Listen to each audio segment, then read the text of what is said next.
commits to join the initiative to watch Master Cheng Yen's Wisdom at Dawn broadcast has their own hurdles to overcome. From the Tzu Chi Malacca Chapter in Malaysia, we meet two Tzu Chi volunteers who conquered a few challenges to join the study group.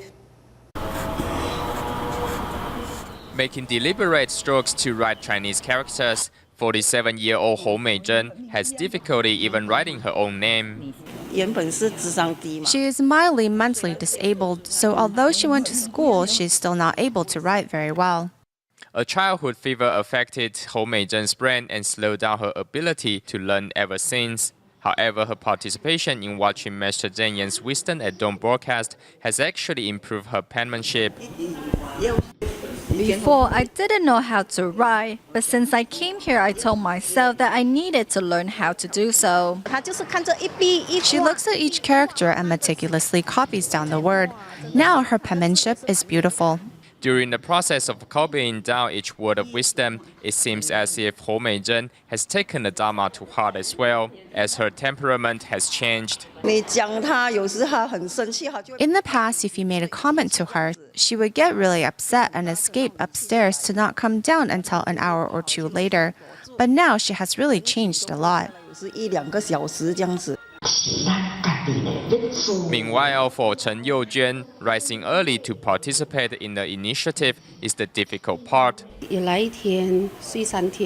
I would participate one day and sleep in the next 3 days. It was difficult to overcome the obstacles of waking up early because I'm so used to sleeping late. Encouraged and determined to change, Chen Youjuan wakes up even earlier to make breakfast for the volunteers that come to the morning study session. If they eat breakfast here, when they get home, they can have a rest before doing household chores.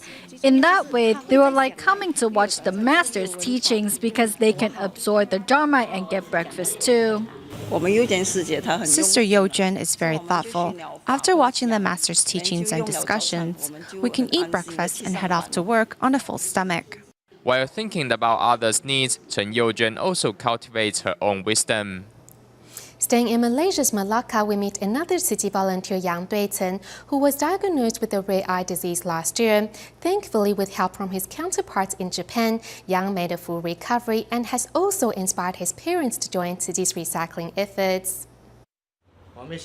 I didn't think I would feel this way about Tzu Chi. Volunteers were like Guanyin Bodhisattva reaching out to help us. Trying to hold his tears back as he speaks of Tzu Chi is recycling volunteer Yang Changhe, who once disagreed with his son's devotion to the charity organization.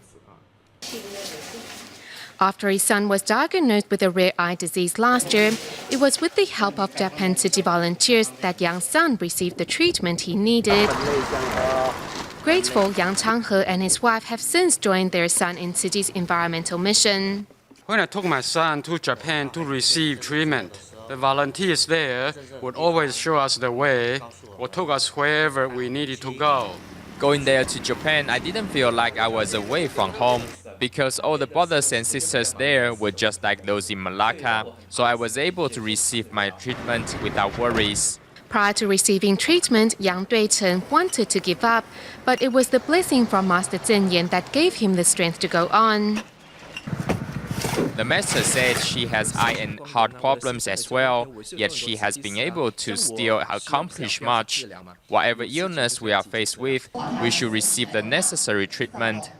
Today, Yang Duicheng has not only fully recovered from his illness, but is walking the Tzu Chi path together with his family.